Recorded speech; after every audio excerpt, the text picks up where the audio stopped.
मित्रों नमस्कार, जय श्री राम। मैं राजन पांडे बहुत स्वागत करता हूं आप सभी का आपके अपने YouTube channel the Rajan Pandey show में। मित्रों, अभी इसके पहले मैंने एक वीडियो बनाया था जिसमें जो अभी नया गठित विरोधी खेमा है जिसका उन्होंने नाम दिया है Indian national development inclusive aliens, और जो कि शॉर्ट फॉर्म में इंडिया, और वे इंडिया कहकर ही प्रचारित कर रहे हैं। और कुछ ट्वीट्स मैंने देखे जहां पर नेतागण इसे इंडिया वर्सेस मोदी बनाना चाह रहे हैं।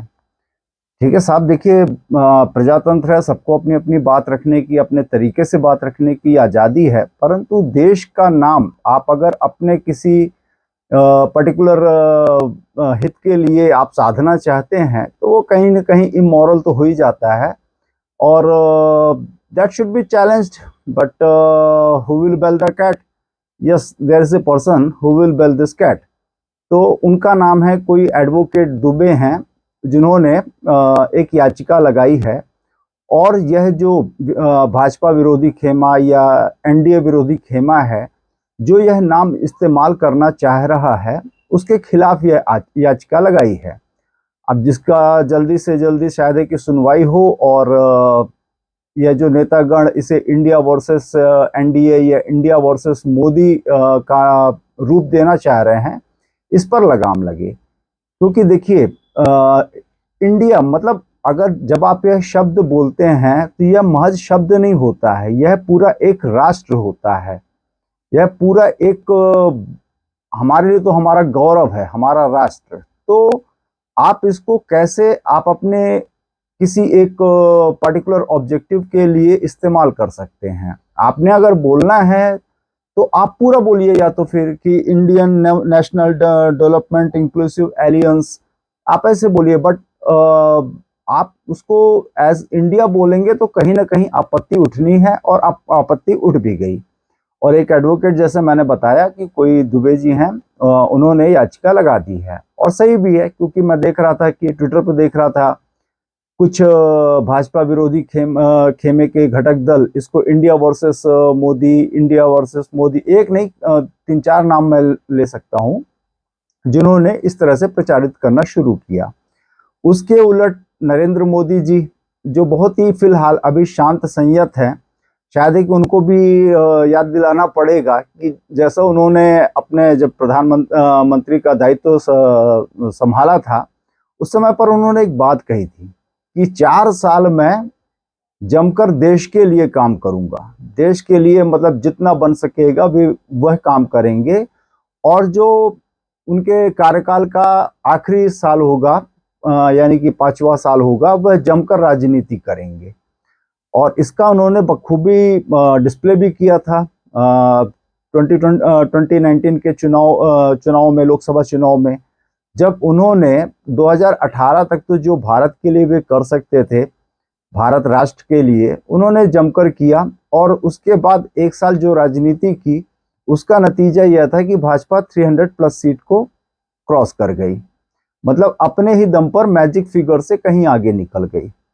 तो आज मोदी साहब ने आज एक एनडीए की डेफिनेशन, हालांकि डेफिनेशन उन्होंने कल ही बता दी थी, परंतु यह जो इंडिया करके इन्होंने विरोधी खेमा ने नाम दिया था, इसको लेकर थोड़ा सा कहीं ना कहीं जितने भी जो भारत प्रेमी हैं वे विचलित थे। क्योंकि कोई अपनी पर्टिकुलर, भले आपका ये हो कि मुझे सरकार को अपदस्थ करना है, मुझे पदच्युत करना है, वह आपका हक है, संवैधानिक हक है, आप उसका यूज कर सकते हैं। मगर इसके लिए आप भारत राष्ट्र का नाम यूज करें, वह थोड़ा सा इमोरल, जैसे मैंने पहले कहा, और अनएथिकल भी लगता है। तो खैर, it is challenged now in court, and I believe शायद है कि कोर्ट इस पर रोक लगाएगी।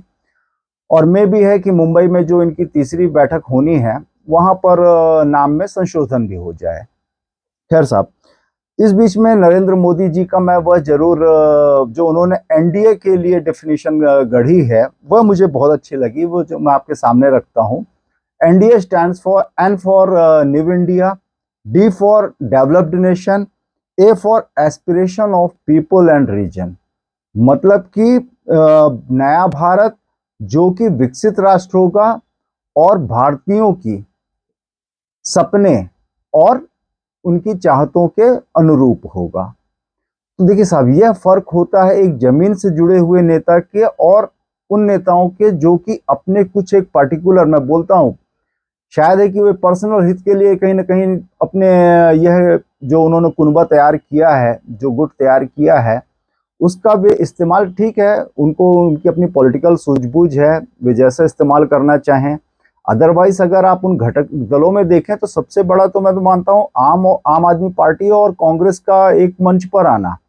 जिस प्रकार से दिल्ली में अभी मैं लेटेस्ट बात कर रहा हूं, बिल्कुल करंट की बात कर रहा हूं, बाढ़ की स्थिति आई और दिल्ली के कांग्रेसी नेताओं ने जमकर आम आदमी पार्टी और उसके नेताओं को लताड़ा। सेम वे पंजाब, जिसको पहले तो केजरीवाल जी जब तक कांग्रेस सरकार थी हमेशा टारगेट में लिए रहते थे कि वहां से जो पराली जलती है उसका धुआं दिल्ली आता है, दिल्ली सफर करती है। तो एक तरह से जो यह एक साथ में आना, ऐसे साझीदार, वह जरूर मुझे आश्चर्य में डालता है कि कांग्रेस क्यों अपने आप को इतना छोटा करते जा रही है या इतना कंप्रोमाइज करते जा रही है, जबकि अभी उनका यूफोरिया कर्नाटक इलेक्शंस की विजय के बाद शायद है कि खत्म, मैं तो ऐसे ही मानता था कि खत्म नहीं हुआ है और उसको वे आगे भी रिटेन करेंगे। परंतु यहाँ तो मैंने देखा कि कांग्रेस घुटने के बल है आम आदमी पार्टी के सामने। दूसरी तरफ देखें तो वाम दल, जो कि पहले सीताराम येचुरी जी ने भी आपत्ति जताई थी जिस प्रकार से पंचायत इलेक्शन हुए थे, अब सबने देखा है इसलिए ज़्यादा डिटेल में नहीं जाऊंगा। तो ममता बनर्जी के खिलाफ उन्होंने जो आवाज़ उठाई थी, वे भी उनके साथ मंच साझा करते हुए नजर आए। लाइकवाइज और भी ऐसे मैं कुछ एग्जांपल्स कोट कर सकता हूं, परंतु अभी जो एक सबसे ताज़ी खबर है वह है मायावती जी की। तो मायावती जी ने जो ऐलान किया कि वे मध्य प्रदेश, छत्तीसगढ़ और राजस्थान में अपने बूते चुनाव लड़ेंगी, और मैंने बताया भी कि वे किसी भी गुट का हिस्सा नहीं है, तो अल्टीमेटली वे किसको नुकसान ज़्यादा पहुंचाएंगी? ज़्यादा नुकसान तो फिर साहब इसमें तथाकथित यह जो एलियंस बना है नया, Indian national development inclusive aliens, public को रटते रटते शायद है कि 2029 आ जाएगा, तब तक में मोदी जी की शायद तीसरी पारी भी कंप्लीट हो चुकी होगी और वो चौथे के लिए तैयारी कर रहे होंगे। तो नुकसान तो उनको होना है, क्योंकि देखिए मायावती एक ऐसी नेत्री हैं जिन्होंने खासतौर पे दलित समाज के लिए और पिछड़े जो वर्ग है उनके उत्थान में एक बड़ी महती भूमिका निभाई है।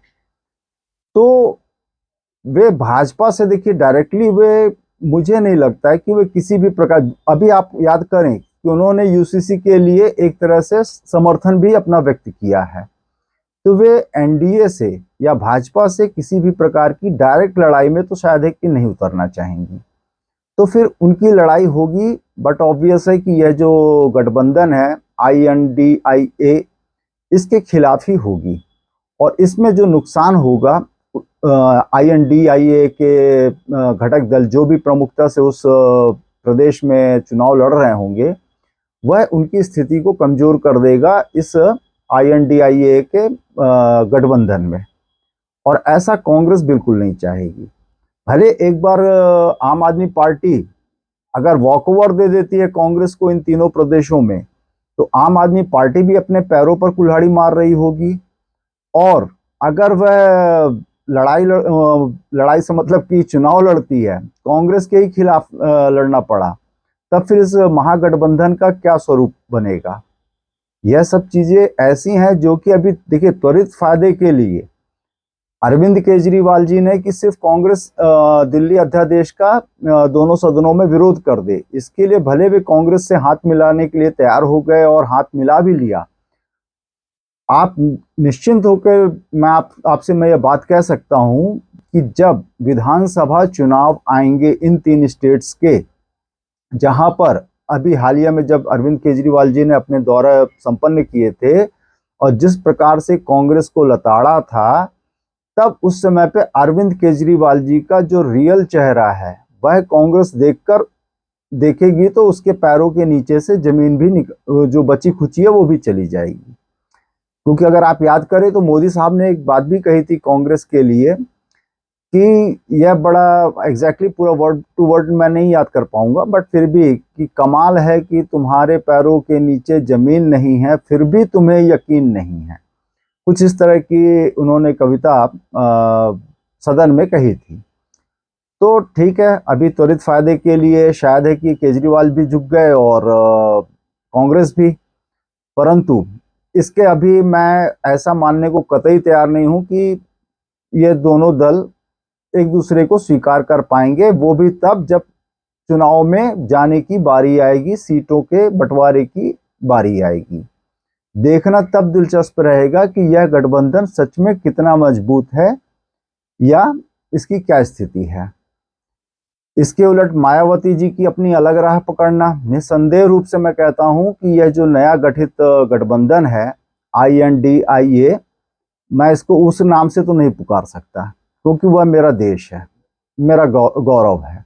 और ये जो 26 दल हैं यह कतई वह नाम के हकदार नहीं है जो शॉर्ट फॉर्म में बुलाया जा रहा है। हाँ, पूरे नाम अगर लिया तो मैं सहर्ष ले सकता हूं Indian national development inclusive aliens. और आभार व्यक्त करता हूं एडवोकेट दुबे जी का, जिन्होंने इसके खिलाफ याचिका लगाई है कि वे इस नाम का ना इस्तेमाल कर अपना जो भी दूसरा तरीका वे अपना सकते हैं वे बनाएं। तो लब्बो लुबाब साहब बात यही है कि अभी यह गठबंधन जो फौरी तौर पर एक थोड़ा सा एकजुटता जो दिखा रहा है, अभी तो सबसे पहले इनको लालू यादव जी और नीतीश कुमार जी से ही पहले दो दो हाथ करना पड़ेगा। बाकी फिर जब आम आदमी पार्टी और कांग्रेस की बारी आएगी तब की तब देखी जाएगी। और इस बीच में मायावती जी का यह ऐलान, अब देखिए ऐसा नहीं है कि यह जो गठबंधन है INDIA यह मायावती जी को अपनी तरफ लाने का प्रयास ना कर रहा होगा या किया ना होगा, किया होगा, बेशक किया होगा, मगर कुछ चीजें ऐसी हैं कि जो दीवार पर लिखी इबारत जैसी है, जिसको कोई पढ़ना भी जानता है और पढ़ भी रहा है, परंतु फिर भी सिर्फ और सिर्फ अपना कह लीजिए चेहरा बचाने के लिए या इवेंट की अस्तित्व बचाने के लिए एक लड़ाई लड़ना चाहता है। फिर आप उसे चाहे आप हारी हुई लड़ाई कहें या आप जो भी कहना चाहें, और यह उनका अपना दायित्व भी है, यह उनके अपने अधिकार भी हैं कि वे जैसा चाहें इसको उस रूप में ले सकते हैं। फिलहाल मित्रों अभी के लिए इतना ही, और यह संवाद पसंद आया हो तो प्लीज़ लाइक करना बिल्कुल ना भूलें, और चैनल पर नए हो तो सब्सक्राइब करना भी बिल्कुल ना भूलें। जय हिंद, वंदे मातरम, जय जय श्री राम।